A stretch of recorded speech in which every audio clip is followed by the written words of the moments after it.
Salam, xoş gördük sizlər, hörmətli abituriyentlər. Paradoks Tədris Mərkəzinin 11 maya 3-cü qruplar üzrə blok imtahanı 10-cu siniflərin tarix izahına başlayıram.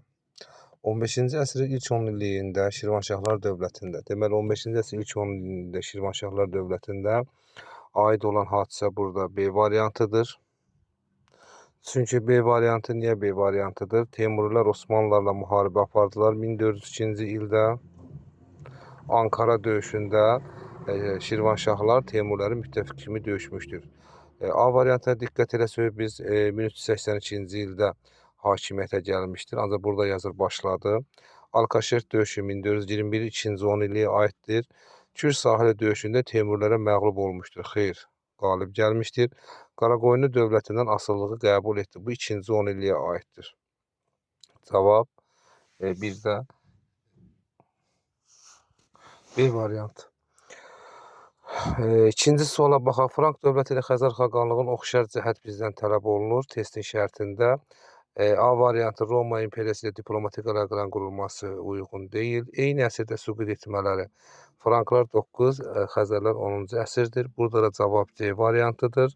Ərəblərlə müharibədir. Franklar Poitiers, Xəzərlərlə də Bələncər döyüşləri, Hilat və Savalan döyüşləri aparmışdır Ərəb-Xəzər müharibəsi. Buradakı oxşar xüsusiyyətdir. Poitiers döyüşünə iştirak etmişdir ərəblər, tutaq ki, franklarla, amma Xəzərlərlə yox. Albaniya ilə müharibə aparılması da Xəzərlərə aiddir, franklara yox. Atropatena və Albaniya dövlətinə aid oxşarlıq bizdən tələb olunur. Oxşarlıq burada Roma ilə diplomatik əlaqələrin qurulmasıdır. Çünki iki dövlətin çəkindiyi Parfiya dövləti var idi ki, bu dövlətləri öz tərkibinə qatmaq istəyirdi. Buradan heç biri bu variantlara testin şərtinə uyğun deyil. 33-cü testdə cavab A variantı. 34-cü testdə diqqət edək. Cədvəldəki hansı hadisələrin nömrələrinin yerini dəyişdirsək, düzgün xronoloji ardıcıllıq alınar. Burada da diqqət eləsək, burada Təbrizdəki Göy məscidinin tikilməsi 15-ci əsrə aiddir. Gülüstan qalası isə 12-ci əsrə aiddir. Deməli, burada biz 3 ilə 5-in yerini dəyişsək, xronoloji ardıcıllıq alınacaq. 36-cı testə diqqət edək. 35-ci testə diqqət edək. Uyğunluq pozulmuşdur. Deməli, ilk dünya səyahəti Portuqaliya, bəli. Qalxan pulunun tətbiq edilməsi İngiltərə, bəli. Qranada əmrinin işğal etməsi İspaniya. Anqlik kilsə yaranması. Anqlik kilsə İngiltərədə yaranıb. Augsburg sazişdə Almaniyaya aiddir. Kilsə protestanlarla katoliklər arasında bağlanan müqavilədir. Burada da cavab D variantıdır. 36-cı testdə baxsaq, burada Səfəvi hökmdarının vergiləri ləğv etməsindən bəhs olunur. Bu dövrdə diqqət eləsək, bu 2-ci Şah Abbasa aiddir. 1642-1666-cı ildə hakimiyyətdə olmuşdur və o hakimiyyətə gəldikdə hakimiyyətin vergiləri ləğv elədi. Kəndlilərin borclu qaldığı vergiləri ləğv etmişdir. 37-ci testdə diqqət edək. 1175-ci ildə Şəmsəddin Eldəniz və onun xanımı Möminə xatımın ölüm xəbərini alan böyük oğlu Məhəmməd Cahan Pəhlivan. Deməli, burada hakimiyyətə gəlir Məhəmməd Cahan Pəhlivan. Məhəmməd Cahan hakimiyyətə gəldikdən sonra Ağsunqərdən Təbriz şəhərini alır. Və iqamətgahı da öz qardaşı Qızıl Arslanın ora köçürdür. Xəritədə də şəhət işarələnmiş ərazi 1-dir. 7-ci testdə də cavab C-dir. 7-ci birdə də düşən ərazi Təbrizdir. 38-ci testdə diqqət edək. Sacı və Savri dövlətlərindən fərqli olaraq Şəddadilər dövləti bütün Azərbaycanı əhatə edirdi. Xeyr. Səlcuqlarla, bəli, Səlcuq dövləti ilə sülh müqaviləsi imzalanmışdır. Ərəb xilafətinin nəticəsində yaranmışdır. Bu üç dövləti də Ərəb xilafətinin zəifləməsi nəticəsində yaranmışdır. Şirvanşahlar dövlətinin asıla salmışdır. Sacı və Salari salmışdır. Şəddadı yox. Paytaxtı Ərdəbildən Təbrizə də köçürdən Rəvvadilərin paytaxtıdır. 39-cu testdə diqqət edək.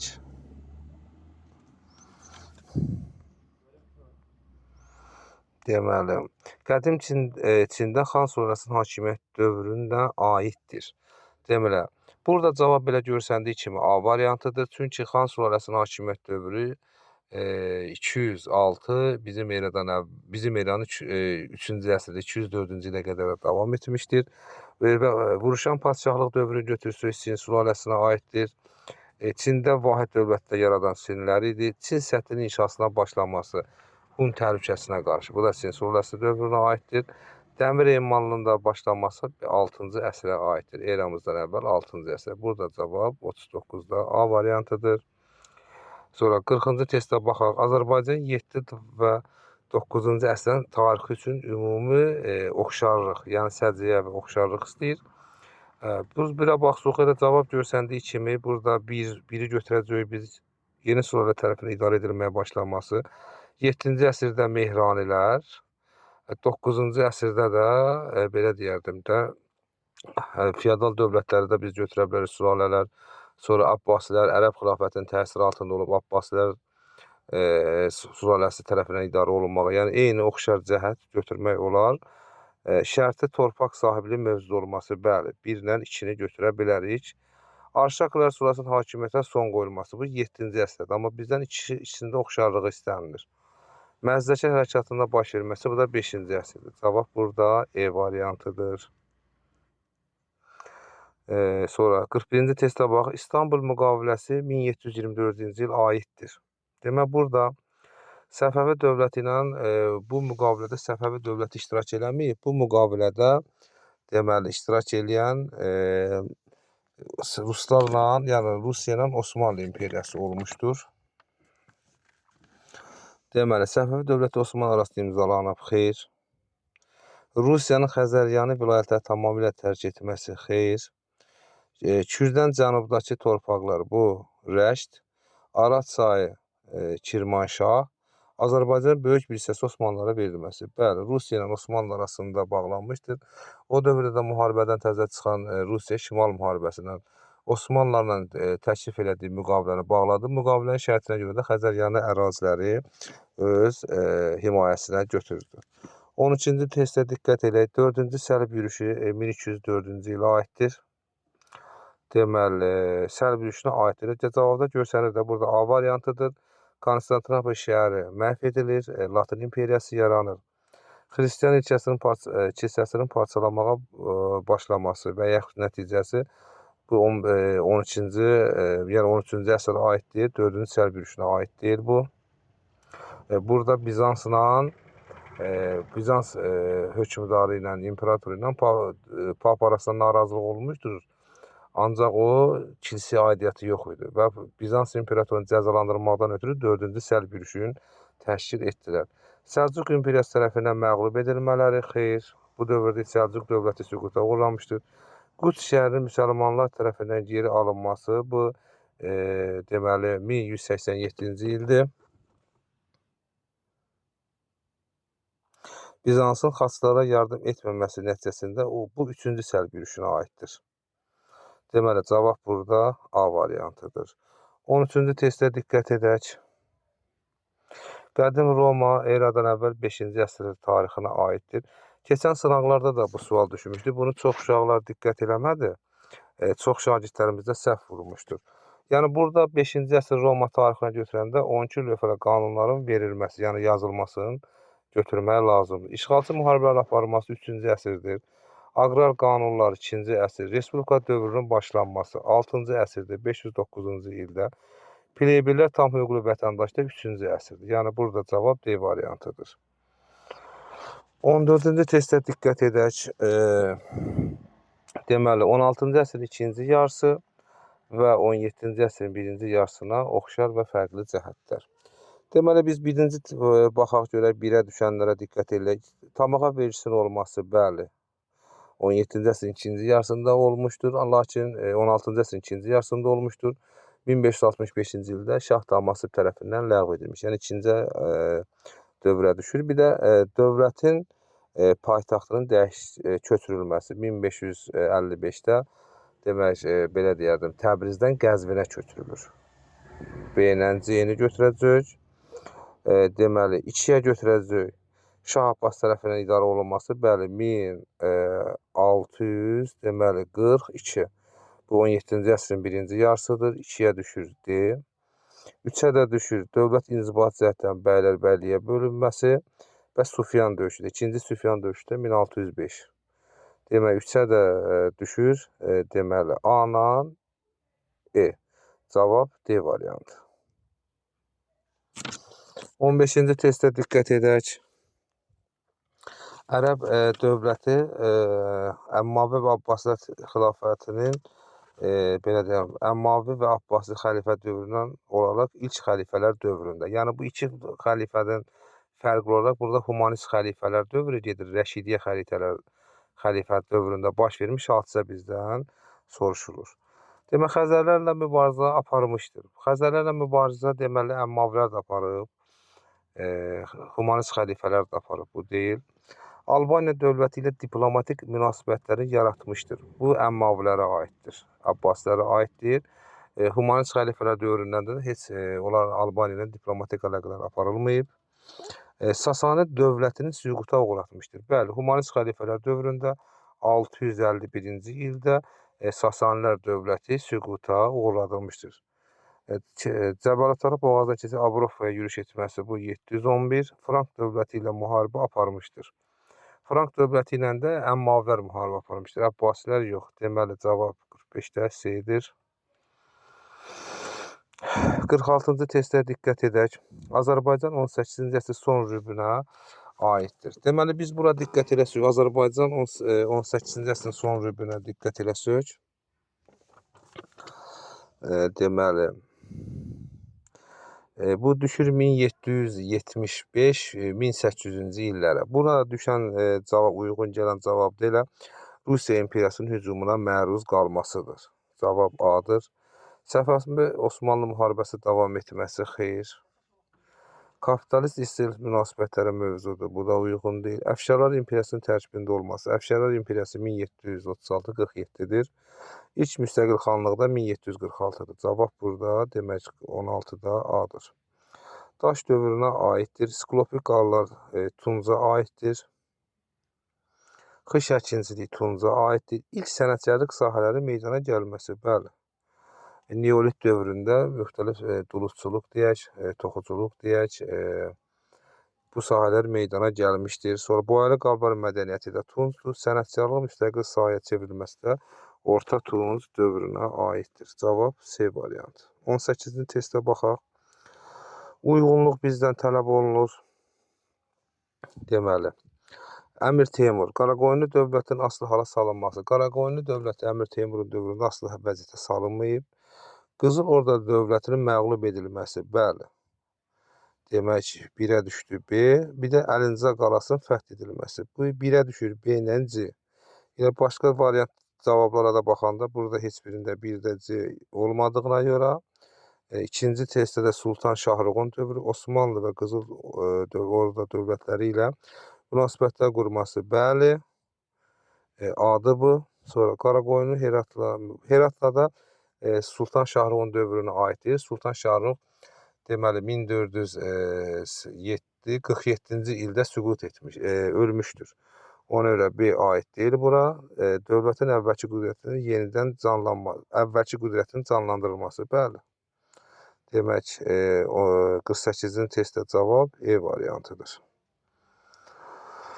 49-cu testə diqqət edək. Sərudur, Əsəd və Alkaşert döyüşləri. Demək, burada uyğunluq hissəni, bunu görsəndiyi kimi də bu da Qaraqoyunlularla demək, bu göstərilən döyüşlər aiddir. Qaraqoyunlulara aiddir. Qaraqoyunlular bu üç döyüşün üçündə də iştirak eləmişdir. Demək, Əsəd döyüşü Cəlari, Sərduri və Alkaşert də Teymurlara qarşı aparılan müharibədir. 49-da da cavab C variantıdır. 50-ci testə baxaq. Deməli, 1-ci Rus-Qacar müharibəsinin deməli, aid testi bu. Rus qoşunları məğlub olmuşdur hansı döyüşdə? Qacar qoşunları məğlub olmuşdur hansı döyüşdə? Deməli, bura biz diqqət eləsək, deməli, Ruslar məğlub olmuşdur, Rus qoşunları məğlub olmuşdur. Qarababa döyüşündə və Sultanbud döyüşündə. Bunların arasında qanıq döyüşü olmayıb. Demək, 1-ə düşür A-nan C. Qacar qoşunları məğlub olmuşdur. Burada da Qacar qoşunları məğlub olduğu döyüş Aslanduz döyüşüdür. Cavanbulaq döyüşü yox, Bayat savaşda xeyr. Demək, 50-ci testdə cavab A variantıdır. Deməli, bu döyüşlərdə 1800 deməli 9-12-ci illərdə baş vermişdir. Birinci Rus-Qacar müharibəsi dövründə. Salari hökmdarı Mərziban ibn Məhəmməd və Ağqoyunlu hökmdarı Uzun Həsənin fəaliyyətinə aid ümumi cəhət deyil. Yeni dövlət yaratmaları uyğundur, qanunnamə uyğundur. Öz dövlətinin qüdrətli hökmdarları olmaları da. Deməli, bunlara uyğun cavab olmayan ümumi cəhət demək, Şərqi Gürcüstanı tabe etməsi də uyğundur. Uyğun cavab olmayan B variantıdır. Çünki Mərziban ibn Məhəmməd vahid Azərbaycan yaratmışdır, amma Uzun Həsən yaratmamışdır. 52-ci testdə diqqət edək. Manna dövlətinin mövcudluğu dövrünə aiddir. Demək, Manna mövcud olduğu dövr 9 və 6-cı əsr. Eradan əvvəl. Şumer şəhər dövlətinin yaranması xeyr. Midiya dövlətinin süqut etməsi, Əhəməni dövlətinin yaranması, sonra Kut-Akkad dövlətinin varlığına son qoyması. Bunların heç biri uyğun deyil. Uyğun cavab İskit padşahlığının yaranması. 53-cü testə baxaq. Demək, hadisə əlaqədən doğru verildiyi cavabı müəyyən edin. 53-cü testdə. Demək, 30 illik müharibə Avropada dini müharibələrin başa çatması. Bəli, birdir burada cavab. Rekonkist hərəkatı protestanlara aiddir. Ərəblərin Avropadan təmizlənməsidir. Almaniyada kəndi müharibəsi feodal qaydada daha da sərtləşdi. Bəli, 1-3. 100 illik müharibədən sonra Al-Qızılgül və Al-Qızılgül müharibəsi oldu. Onların arasında gedən müharibədən sonra Tüdorlar Sulası hakimiyyətə gəlmişdir. 1485, 1603. Cavab burada 1-3-dür. 54-cü testə diqqət edək. Uyğun demək, iki dövlətlər arasında olan döyüşlər. Demək, Səfəvi-Ankara döyüşü olmayıb. Ankara döyüşü Səfəvi, Osmanlı Teymurdur. Qəznəvi, Dəndənəkan, Səlcuq. Bəli, bir də 2-ni götürəcəyik. Ərəb Poatey döyüşü Xəzər. Ərəb Frank döyüşüdür. Poateyin aidiyyəti Xəzərə yox.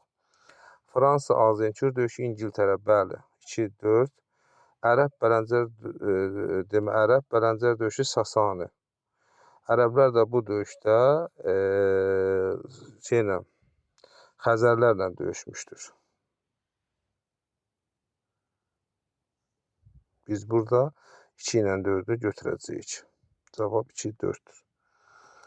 Əraziləri xəritədə fərqləndirilmiş xanlıqların ümumi cəhətləri. Demək, bunun biri İrəvandır, biri Naxçıvandır bu xanlıqlar. Əfşarlar tayfası tərəfindən yaradılması xeyr.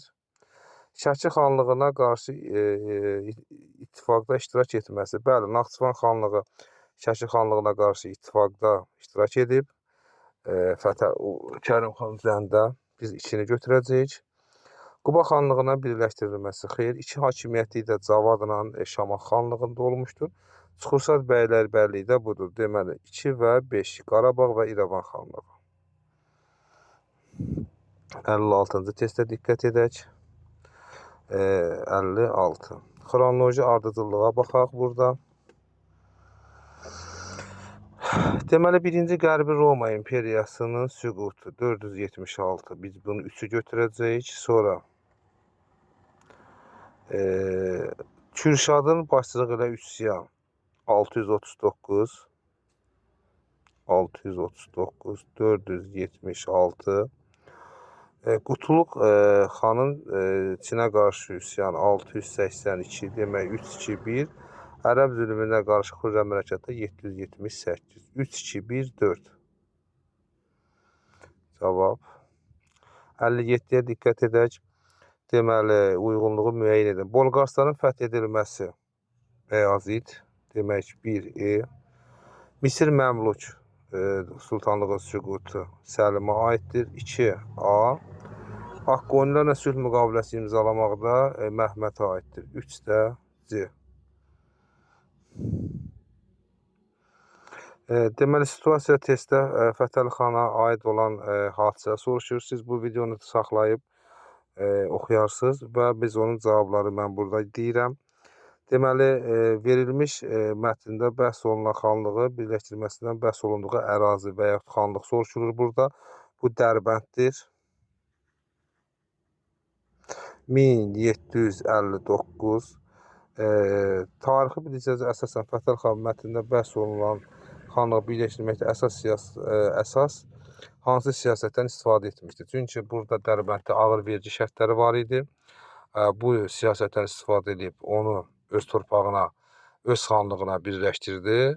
İkinci də ki, Quballı Fətəli xanın əsas məqsədi də dəniz şəhəri, liman şəhəri olmağı, ticarətin iqtisadi inkişafına xanlığa böyük rol oynayacaqdı. Deməli, burada da mənbədə göstərilmən iki hadisə bizdən istənilir. Bu da belə deyək də, Fətəli xanın birləşdirmə siyasəti aparmaq istəyirdi. Bütün xanlıqları öz təsir altında birləşdirib Vahid Azərbaycan Səfəvi dövlətinin, belə deyək, Vahid Azərbaycan dövlətinin ərazilərini bərpa etməyə çalışırdı. Mən burada deməli nömrəmi qeyd edirəm. 055 818 55 88.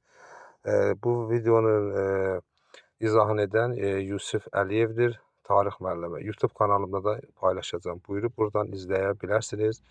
Zəhmət olmasa da videonu paylaşın. YouTube'da bizim abunəmiz sayımız artsın. Çox sağ olun, diqqətinizə görə.